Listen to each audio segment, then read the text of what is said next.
بسم اللہ الرحمن الرحیم۔ السلام علیکم۔ زندگی ان کی بھی گزر جاتی ہے جو ہنسی سے گزارتے ہیں اور ان کی بھی جو روتے ہوئے گزار دیتے ہیں۔ بات آپ کے ہنسنے یا رونے کی نہیں ہے، اصل بات یہ ہے کہ کہیں کوئی آپ کی وجہ سے تو رونے پہ مجبور نہیں ہوا۔ خود چاہے ہنس کے گزاریں یا رو کر، لیکن کسی دوسرے کی آنکھ میں نمی کا سبب اپنی ذات کو کبھی مت بننے دیجیے۔ بس یہ سوچیں کہ اللہ اپنے ہر بندے سے بہت زیادہ پیار کرتا ہے۔ کسی کی آہیں مت لیجیے گا، زندگی مشکل ہو جائے گی۔ اللہ تعالیٰ سے دعا ہے، اے اللہ ہم آپ کی پناہ چاہتے ہیں ہر برے دن سے، ہر بری رات سے، ہر بری گھڑی سے، ہر برے لمحے سے، آنے والے وقت کی آفتوں، بلاؤں، مصیبتوں، پریشانیوں، غموں، فکروں، دکھوں اور ہر قسم کی بیماریوں سے۔ اے اللہ ہم کو ہر لمحے اپنی حفظ و امان عطا فرما، آمین ثم آمین۔ آج انشاءاللہ سورہ الاحقاف کی آیت نمبر 6 سے سٹارٹ کریں گے۔ اس کا ترجمہ اور تفسیر تفہیم القرآن سے بیان کروں گی جو اہل سنت جماعت کے لیے ہے۔ اعوذ باللہ من الشیطان الرجیم، بسم اللہ الرحمن الرحیم۔ اور جب تمام انسان جمع کیے جائیں گے اس وقت وہ اپنے پکارنے والوں کے دشمن اور ان کی عبادت کے منکر ہوں گے۔ اس کی تفسیر ہے، یعنی وہ صاف صاف کہہ دیں گے کہ نہ ہم نے ان سے کبھی یہ کہا تھا کہ تم ہماری عبادت کرنا، اور نہ ہمیں یہ خبر کہ یہ لوگ ہماری عبادت کرتے تھے۔ اپنی اس گمراہی کے یہ خود ذمہ دار ہیں، اس کا خمیازہ انہی کو بھگتنا چاہیے، ہمارا اس گناہ میں کوئی حصہ نہیں ہے۔ آیت نمبر 7۔ ان لوگوں کو جب ہماری صاف صاف آیات سنائی جاتی ہیں اور حق ان کے سامنے آ جاتا ہے تو یہ کافر لوگ اس کے متعلق کہتے ہیں کہ یہ تو کھلا جادو ہے۔ اس کی تفسیر ہے، اس کا مطلب یہ ہے کہ جب قرآن کی آیات کفار مکہ کے سامنے پڑھی جاتی تھی تو وہ صاف یہ محسوس کرتے تھے کہ اس کلام کی شان انسانی کلام سے بدرجہ بلند ہے۔ ان کے کسی شاعر، کسی خطیب اور کسی بڑے سے بڑے ادیب کے کلام کو بھی قرآن کی بے مثل فصاحت و بلاغت، اس کی وجد آفریں خطابت، اس کے بلند مضامین اور دلوں کو گرما دینے والے انداز بیاں سے کوئی مناسبت نہ تھی۔ اور سب سے بڑی بات یہ ہے کہ خود نبی صلی اللہ علیہ وآلہ وسلم کے اپنے کلام کی شان بھی وہ نہ تھی جو خدا کی طرف سے آپ پر نازل ہونے والے کلام میں نظر آتی تھی۔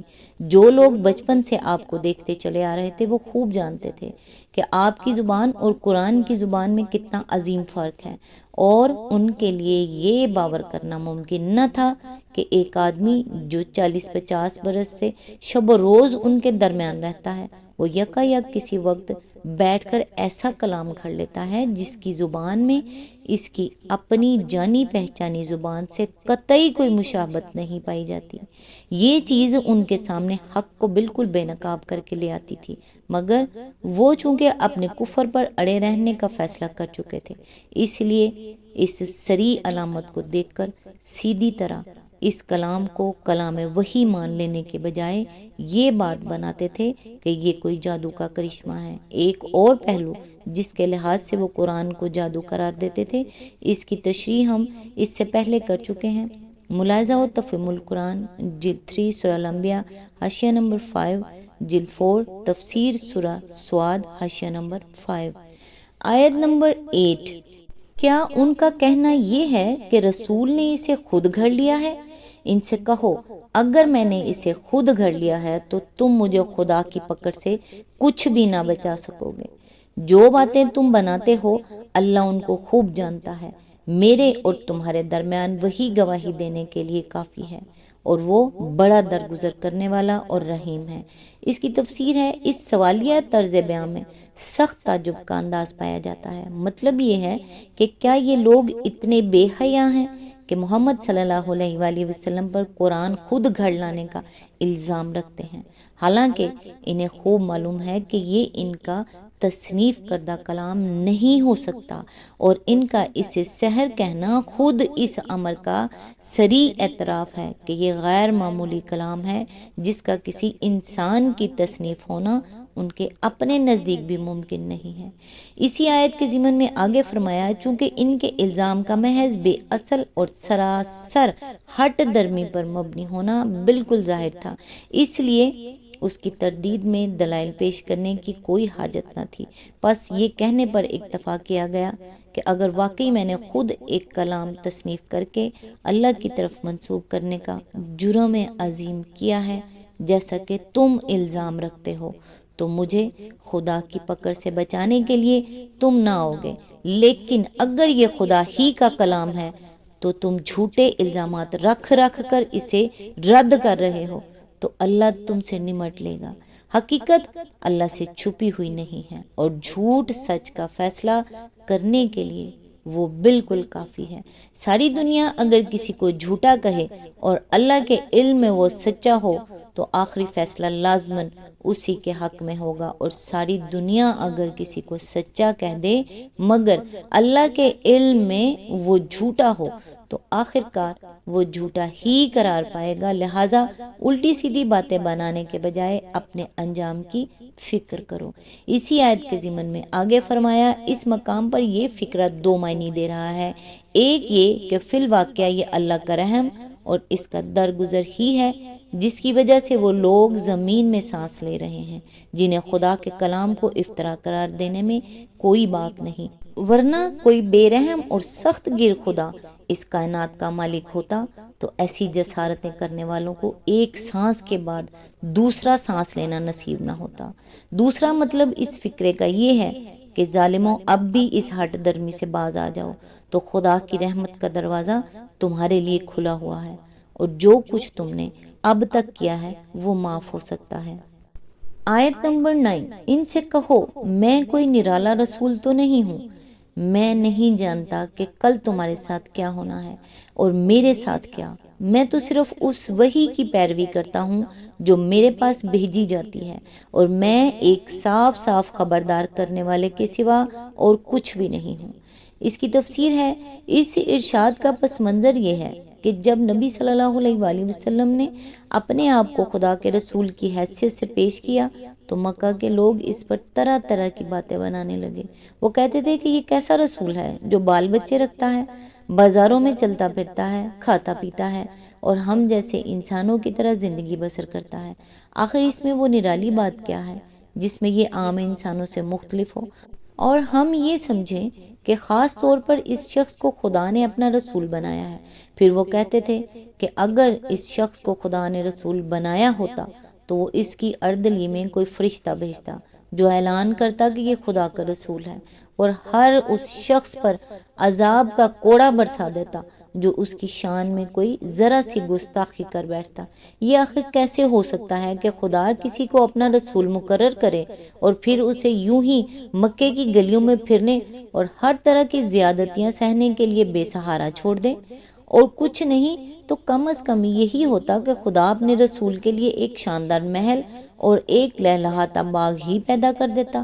یہ تو نہ ہوتا کہ اس کے رسول کی بیوی کا مال جب ختم ہو جائے تو اسے فاقوں کی نوبت آ جائے اور طائف جانے کے لیے اسے سواری تک میسر نہ ہو۔ پھر وہ لوگ آپ سے طرح طرح کے معجزات کا مطالبہ کرتے تھے اور غیب کی باتیں آپ سے پوچھتے تھے۔ ان کے خیال میں کسی شخص کا رسول خدا ہونا یہ معنی رکھتا تھا کہ وہ فوق البشری طاقتوں کا مالک ہو، اس کے ایک اشارے پر پہاڑ ٹل جائیں اور ریگزار دیکھتے دیکھتے کشت زاروں میں تبدیل ہو جائیں، اس کو تمام ما کان و ما یکون کا علم ہو اور پردہ غیب میں چھپی ہوئی ہر چیز اس پر روشن ہو۔ یہی باتیں ہیں جن کا جواب ان فکروں میں دیا گیا ہے۔ ان میں سے ہر فکرے کے اندر معنی کی ایک دنیا پوشیدہ ہے۔ فرمایا، ان سے کہو میں کوئی نرالا رسول تو نہیں ہوں، یعنی میرا رسول بنایا جانا دنیا کی تاریخ میں کوئی پہلا واقعہ تو نہیں ہے کہ تمہیں یہ سمجھنے میں پریشانی لاحق ہو کہ رسول کیسا ہوتا ہے اور کیسا نہیں ہوتا۔ مجھ سے پہلے بہت سے رسول آ چکے ہیں اور میں ان سے مختلف نہیں ہوں۔ آخر دنیا میں کب کوئی رسول ایسا آیا ہے جو بال بچے نہ رکھتا ہو یا کھاتا پیتا نہ ہو یا عام انسانوں کی سی زندگی بسر نہ کرتا ہو؟ کس رسول کے ساتھ کوئی فرشتہ اترا ہے جو اس کی رسالت کا اعلان کرتا ہو اور اس کے آگے آگے ہاتھ میں کوڑا لیے پھرتا ہو؟ کس رسول کے لیے باغ اور محلات پیدا کیے گئے، اور کس نے خدا کی طرف بلانے میں وہ سختیاں نہیں جھیلیں جو میں جھیل رہا ہوں؟ کون سا رسول ایسا گزرا ہے جو اپنے اختیار سے کوئی معجزہ دکھا سکتا ہو یا اپنے علم سے سب کچھ جانتا ہو؟ پھر یہ نرالے معیار میری ہی رسالت کو پرکھنے کے لیے تم کہاں سے لیے چلے آ رہے ہو؟ اس کے بعد فرمایا کہ ان کے جواب میں یہ بھی کہو، میں نہیں جانتا کہ کل میرے ساتھ کیا ہونے والا ہے اور تمہارے ساتھ کیا، میں تو صرف اس وحی کی پیروی کرتا ہوں جو مجھے بھیجی جاتی ہے، یعنی میں عالم الغیب نہیں ہوں کہ ماضی، حال، مستقبل سب مجھ پر روشن ہوں اور دنیا کی ہر چیز کا مجھے علم ہو۔ تمہارا مستقبل تو درکنار، مجھے تو اپنا مستقبل بھی معلوم نہیں ہے۔ جس چیز کا وحی کے ذریعے سے مجھے علم دے دیا جاتا ہے بس اسی کو میں جانتا ہوں، اس سے زائد کوئی علم رکھنے کا میں نے آخر کب دعویٰ کیا تھا؟ اور کون سا رسول ایسے علم کا مالک کبھی دنیا میں گزرا ہے کہ تم میری رسالت کو جانچنے کے لیے میری غیب دانی کا امتحان لیتے پھرتے ہو؟ رسول کا یہ کام کب سے ہو گیا کہ وہ کھوئی ہوئی چیزوں کے پتے بتائے، یا یہ بتائے کہ حاملہ عورت لڑکا جنے گی یا لڑکی، یا یہ بتائے کہ مریض اچھا ہو جائے گا یا مر جائے گا؟ آخر میں فرمایا کہ ان سے کہہ دو میں ایک صاف صاف خبردار کر دینے والے کے سوا اور کچھ نہیں ہوں، یعنی میں خدائی اختیارات کا مالک نہیں ہوں کہ وہ عجیب و غریب معجزے تمہیں دکھاؤں جن کے مطالبے تم مجھ سے آئے دن کرتے رہتے ہو۔ مجھے جس کام کے لیے بھیجا گیا ہے وہ تو صرف یہ ہے کہ لوگوں کے سامنے راہ راست پیش کروں، اور جو لوگ اسے قبول نہ کریں انہیں برے انجام سے خبردار کر دوں۔ آج تک کے لیے بس اتنا ہی، نیکسٹ انشاءاللہ آیت نمبر 10 سے سٹارٹ کریں گے۔ تب تک کے لیے دعاؤں میں یاد رکھیے گا۔ اللہ حافظ۔